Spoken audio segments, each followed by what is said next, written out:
Mesdames et messieurs, bonsoir et bienvenue dans ce journal. Tout d'abord, la météo. Elle prévoit des activités pluvieux-orageuses en cours de nuit sur le nord Maradi et la région d'Ottawa et en fin de nuit, début matinée, sur le centre et le nord des régions du fleuve. Présentation, Mohamed Adamou Maïga. Chers téléspectateurs, bonsoir et ravi de vous retrouver pour cette page météo. Nous démarrons cette page avec une analyse des cumuls pluviométriques au 31 août comparé à la normale sur 30 ans. De cette analyse, il ressort un important excédent de 119 mm à Tillabéri, 77 mm à Agadez, 9 mm à Magaria et 59 mm à Ngigmi. Partout ailleurs, c'est un déficit avec 24 mm à Niamey, 55 mm à Dosso, 145 mm à Gaya, 70 mm à Tawa, 16 mm à Koni, 6 mm à Maradi, 16 également à Zender, 52 mm à Gouré, 7 mm à Maïné, 23 mm à Difa et enfin 3 mm à Bilma. Voyons à présent le temps qu'il a fait aujourd'hui. Il a été dominé par un temps ensoleillé sur presque tous les pays. Néanmoins, cet après-midi, quelques cellules orageuses ont fait leur apparition sur le Tamesna, l'Aïr, le Nord, Maradi et Zender. L'évolution de cette situation nous amène à prévoir en cours de nuit des activités pluvio-orageuses faibles à modérées sur le nord de la région de Maradi et sur Tawa. Et en fin de nuit, début matinée, sur le centre et le nord de la région du fleuve. Et pour la matinée de demain, c'est un ciel couvert qui atterrit sur les régions du fleuve, accompagné de pluies faibles par endroits, et une très bonne couverture nuageuse sur l'Ader. C'est tout pour cette page météo. Au revoir et à demain, Inch'Allah. Le président de la République, chef de l'État, a reçu hier soir à sa résidence l'ambassadeur de la Guinée-Conakry au Mali, envoyé spécial du président guinéen, professeur Alpha Condé. Cabinet Condé était porteur d'un message du président guinéen au président de la République, Issoufou Mahamadou.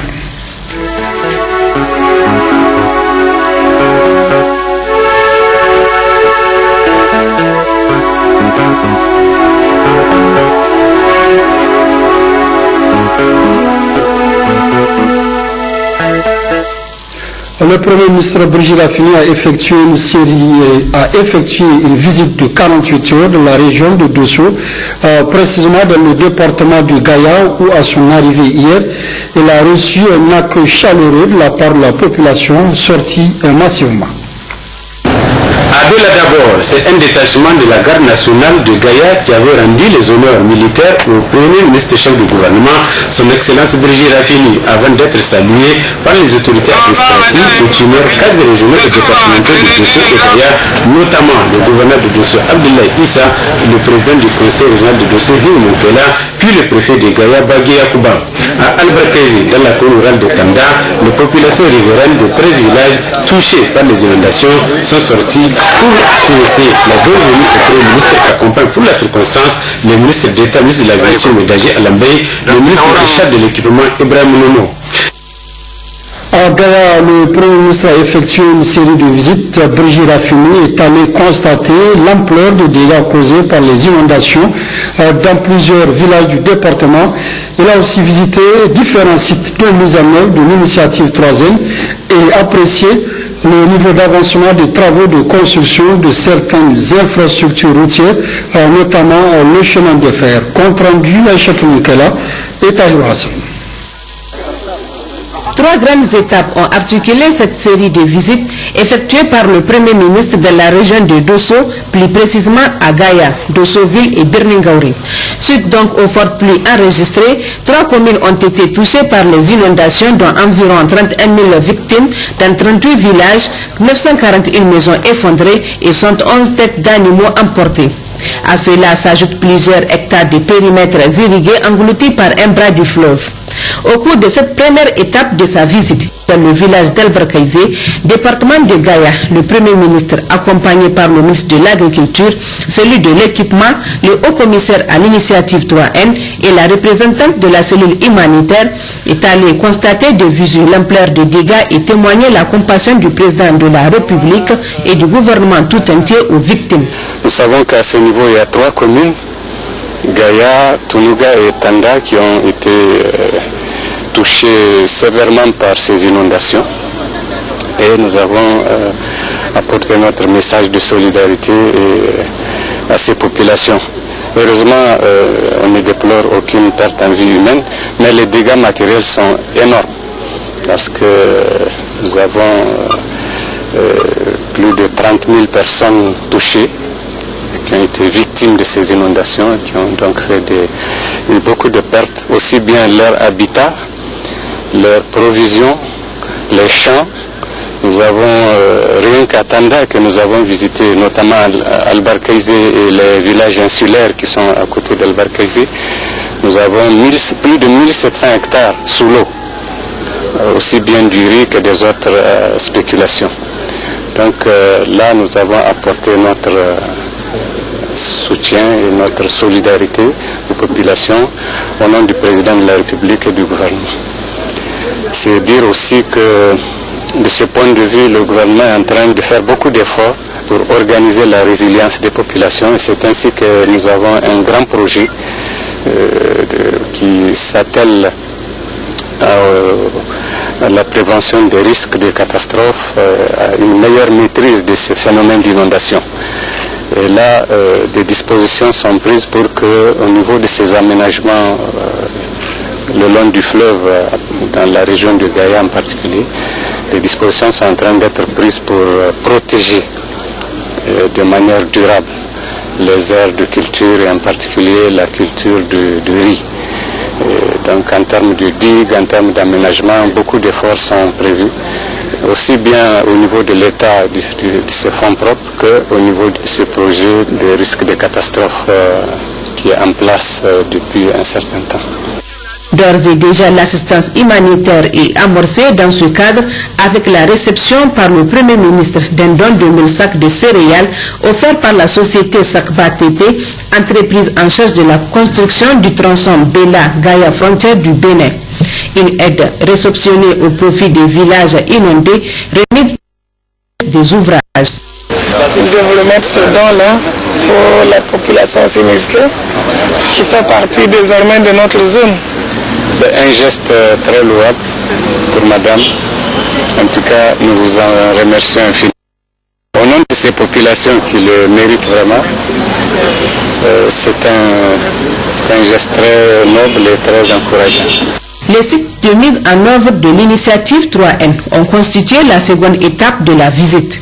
La délégation s'est d'abord rendue sur le périmètre fruitier de Gaïa, un domaine public de l'État réalisé en 1978 par le projet d'herboriculture fruitière dont le but est de ravitailler le marché de Niamey en fruits afin de réduire leurs importations. Le périmètre hydro-agricole de Kessa a été aussi visité par le Premier ministre. Il fut créé en 1995 et couvre une superficie endiguée exploitable de 110 hectares, dont 25 hectares mis en valeur par 106 exploitants. Il a été réhabilité en 2014 sous financement de l'OCI. La délégation s'est ensuite transportée à l'INRAN situé à Bengou. À ce niveau, le Premier ministre a eu des explications sur une variété de sorgho appelée Grinka, expérimentée dans les champs et exploitée par plusieurs ménages. Cette variété est connue pour son bon rendement et sa bonne qualité fourragère. La société Géocoton, opérateur industriel spécialisé en filière intégrée, a constitué la dernière étape de ce périple dans le cadre de la mise en œuvre de l'initiative 3N. Cette société produit du coton et tous ses dérivés, un moyen assuré de la lutte contre l'insécurité alimentaire. Toutes ces initiatives qui cadrent parfaitement avec les actions du programme de renaissance du président de la République sont à saluer et à encourager, dira le Premier ministre. Le président de la République a bien rendu une visite aux populations de Gaïa parce que Gaïa en particulier et la région du Dosso d'une manière générale renferme des potentialités agricoles très importantes et son apport dans cette initiative 3N est estimé très important. C'est pourquoi nous accordons beaucoup d'importance pour que ce programme connaisse les meilleures avancées dans cette région où l'impact sera très bientôt très palpable et très décisif. Nous avons à cette occasion, et conformément aux directives du président de la République, jeté un coup d'œil sur les programmes de réhabilitation des aménagements hydro-agricoles. Et en particulier, nous sommes allés sur l'aménagement de Kessa, où justement un travail important a été fait, ainsi que l'ensemble des aménagements qui sont prévus dans cette zone. Des efforts, des progrès sont en train d'être réalisés pour que le potentiel extrêmement important, parce que c'est des milliers d'hectares qui sont là disponibles dans cette zone de Gaïa. Nous avons un potentiel terre très important, nous avons de l'eau et il y a les bras valides.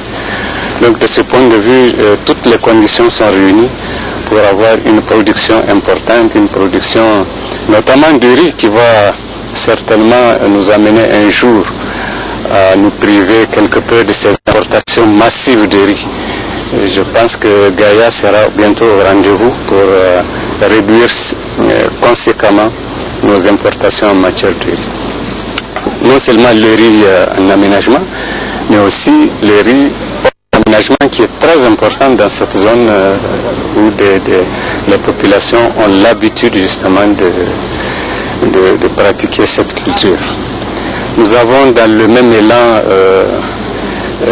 rendu visite à l'initiative Coton, parce que là nous avons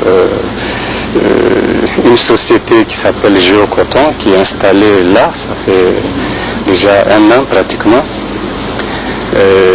Nous avons vu les progrès que connaît ce partenariat public-privé entre les producteurs organisés dans les coopératives et cette société d'une part et le ministère de l'Agriculture qui représente l'État bien sûr au niveau de ce partenariat. Et les résultats sont exceptionnels. Nous pensons que nous avons là un avenir extraordinaire en matière de production cotonnière dans notre pays, en tout cas au moins dans cette zone de Gaïa. Nous avons constaté aussi que cette société fait beaucoup d'efforts de manière à ce que la chaîne complète soit installée. C'est-à-dire qu'il n'y a pas que la production du coton, mais il y a tous les sous-produits, depuis les intrants, les premiers intrants que sont les semences, jusqu'aux sous-produits du coton, à savoir les huiles, les tourteaux de coton, donc les aliments bétail. Tout est pris en compte dans l'exploitation de cette filière au niveau de Gaïa. Donc l'apport sur le plan de l'économie nationale et locale est extrêmement important. En plus, elle s'intéresse également, ce partenariat s'intéresse d'une manière générale à l'ensemble des productions qui sont pratiquées dans la zone. Il ne s'agit pas de sacrifier au profit de la seule culture du coton les autres cultures céréalières, en particulier d'autres cultures pratiquées traditionnellement dans cette zone. Il s'agit de prévoir un système qui associe parfaitement la culture du coton avec les autres productions agricoles attendues dans cette région. Nous avons également, comme autre préoccupation qui nous a beaucoup intéressé, c'est le périmètre fruitier de Gaïa. Là également, nous avons, depuis l'arrivée du chef de l'État en novembre dernier, nous avons pris la décision de réhabiliter ce périmètre fruitier qui était pratiquement en cessation d'activité depuis 2002. Et les coopératives ont cessé de fonctionner par faute de moyens, faute d'encadrement. Et là, le budget de l'État a prévu une inscription pour la réhabilitation et la redynamisation de ces coopératives, de manière à ce que ce périmètre retrouve toute sa vitalité. Les arbres fruitiers qui sont vieillissants vont être progressivement remplacés par des jeunes jeunes plants qui vont être plantés, des infrastructures vont être réhabilitées et nous pensons que nous n'avons pas le droit de laisser un tel bijou sombrer dans le désastre. C'est ainsi qu'une étude a été menée, finalisée. Maintenant, je pense, nous avons pris la décision d'ici la fin de l'année de commencer les travaux de réhabilitation en sachant que un meilleur système d'organisation et de gestion de ce site, de ce périmètre, doit être mis en place avec l'encadrement de l'État. Mais la responsabilité reviendra aux coopératives qui, à la longue, nous l'espérons, en tout cas sans trop tarder, vont pouvoir, une fois la production lancée, promouvoir en tout cas un partenariat public-privé avec un opérateur qui pourra venir transformer les produits, notamment les fruits, pour faire des jus, pour faire en tout cas les différents sous-produits de la production de ce périmètre. Nous avons visité l'INRAN, la station de l'INRAN qui en collaboration, en partenariat avec Géocoton justement, est en train de mettre en place une culture qui a été introduite par le haut-commissaire à l'initiative 3N, le sorgho, Girga, je crois, ça s'appelle, qui est très adapté, qui a des performances extraordinaires. Et nous avons admiré le champ de sorgho que nous avons trouvé là-bas, aussi bien au niveau de la station qu'en dehors de la station sur un champ donc de paysans. Tout ceci montre que le programme 3N est en marche. Ces visites m'ont permis en tout cas de constater aussi que nous avons une campagne agricole 2015 qui peut nous réserver une surprise agréable, mais nous attendons de voir la fin du mois de septembre. Il y a certes de belles promesses de production, nous avons vu de très beaux champs de mil et de sorgho, mais attendons la fin du mois de septembre pour conclure. Elle peut également s'avérer déficitaire dans certaines zones de notre pays, mais l'espoir est vraiment permis. L'état d'avancement des travaux routiers, notamment la route Bela-Gaya, mais aussi et surtout les chantiers de chemin de fer, ont constitué la dernière étape de la série de visites du Premier ministre. Le chef du gouvernement est allé constater l'état d'exécution des travaux de cet ambitieux projet qui concourt pleinement au désenclavement de notre pays.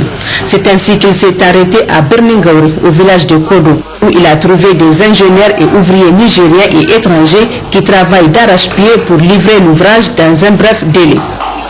Nous avons mis à profit cette visite également pour voir la route Bela-Gaya qui est en train d'être terminée. Une route, en tout cas, dont on peut être satisfait de la qualité de sa construction.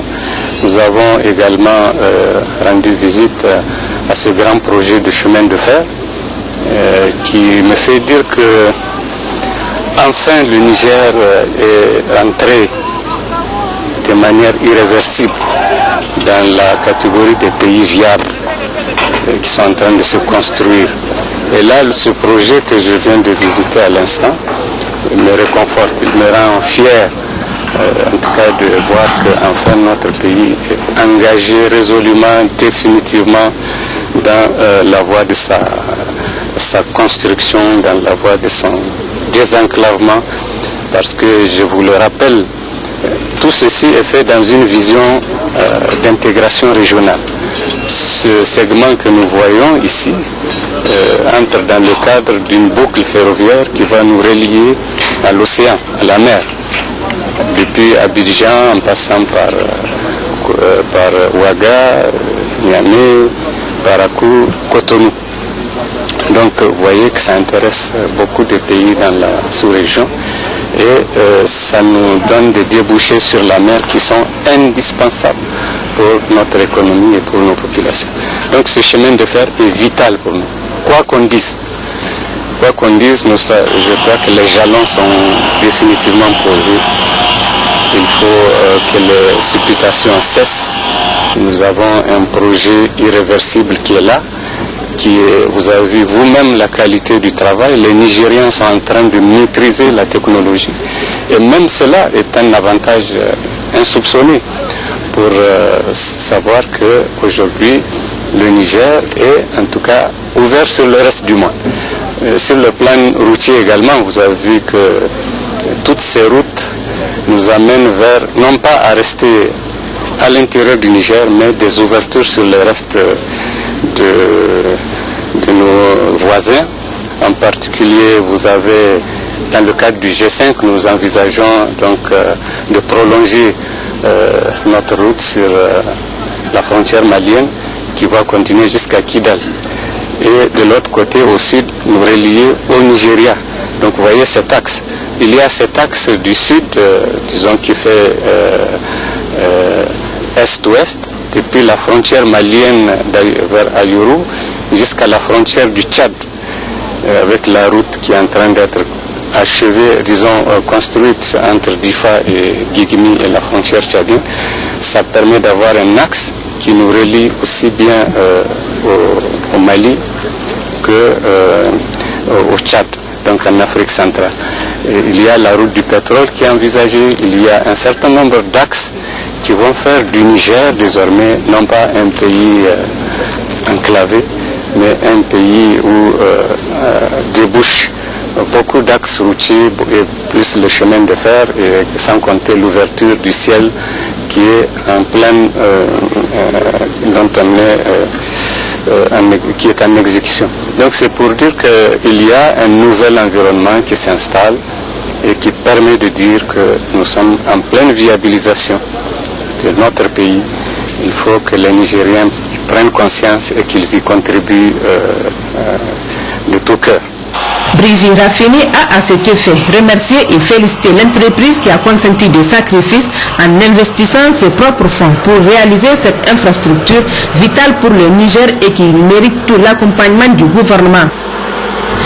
À Dosso, le chef du gouvernement s'est entretenu avec le gouverneur de la région et le sultan Seydou Germako Maïdanda. La nécessité d'accélérer la finition des infrastructures du 18 décembre, l'urgence de préserver ce qui a été déjà réalisé, notamment la cité et la mise en place d'un comité qui sera chargé de sa gestion, ont constitué les différents points de cet entretien.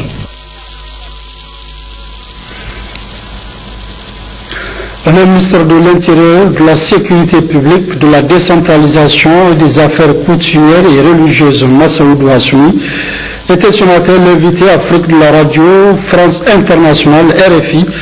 Au micro de Pierre Pinto, le ministre de l'Intérieur a tour à tour évoqué les efforts du Niger de la lutte contre le trafic d'êtres humains, la guerre contre Boko Haram et le climat politique à 6 mois de l'élection présidentielle de 2016. Écoutons le ministre Massaoudou Hassoumi. Hassoumi Massaoudou, bonjour. Bonjour. Les migrants et les réfugiés font la une actuellement des médias en Europe et depuis longtemps le Niger est une étape sur la route des migrants originaires d'Afrique subsaharienne qui vont en Europe. Certains accusent le Niger de laisser faire. Que répondez-vous? C'est quand même un manque de considération pour ce que fait le Niger, parce que le Niger, avec très peu de moyens, a marqué sa volonté de lutter contre les filières criminelles de trafic d'êtres humains. Notamment, nous venons d'adopter une loi qui criminalise le trafic d'êtres humains. C'est dans le cadre de la lutte contre l'immigration clandestine. Nous avons fermé à plusieurs reprises ce qu'on appelle les ghettos, c'est les centres de transit gérés par les passeurs. Et nous refoulons tous les jours des migrants qui tentent de passer. Maintenant, nous sommes en discussion avec les pays membres de l'Union européenne pour nous donner les moyens, créer les conditions d'une vraie gestion en amont de cet afflux de migrants qui passe par le Niger et la Libye. Le Niger est en première ligne dans la guerre contre Boko Haram. Ces dernières semaines, ces derniers mois, le Niger a semblé épargné par les attentats suicides qui frappent durement ses voisins. Comment vous l'expliquez? Épargné, c'est trop dire. Vous savez, dès février dernier, nous avons décrété l'état d'urgence. Dans ce cadre-là, nous avons démantelé tous les réseaux d'armement qu'il y avait à Difa pratiquement, et nous n'avons eu que 2 attentats à l'explosif qui sont passés à Difa au tout début. Et nous avons aujourd'hui quand même 1100 Boko Haram dans nos prisons, ce n'est pas rien. Une bonne partie a été arrêtée dans les combats, une autre dénoncée, etc. Donc c'est un dossier lourd, ça traîne parce que nous avons le pôle judiciaire qui s'occupe de tous ces dossiers-là. Nous, au plan sécuritaire, ce travail, nous continuons à le faire. Maintenant, nos forces se sont adaptées aussi. Nos forces de défense et de sécurité ont acquis de l'expérience, elles ont acquis de la mobilité.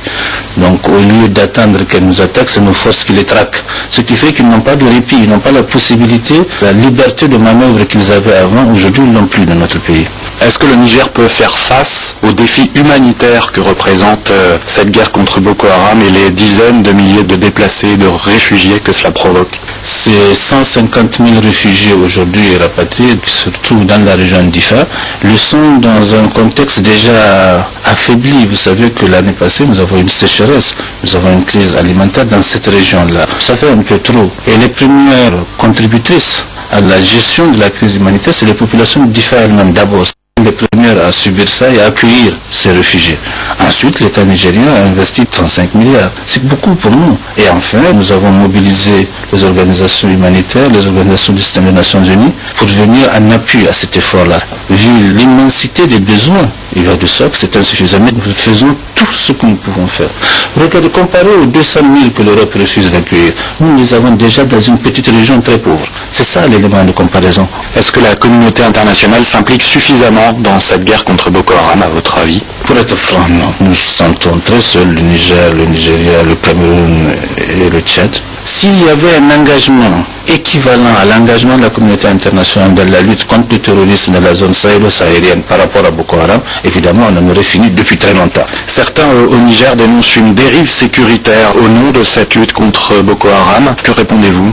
Nous avons mis les moyens sécuritaires pour faire face au terrorisme, autant dans le Sahel, à la frontière du Mali, à la frontière de Libye, que contre Boko Haram. Nous avons multiplié par 10 les dépenses de défense et de sécurité depuis que nous sommes là.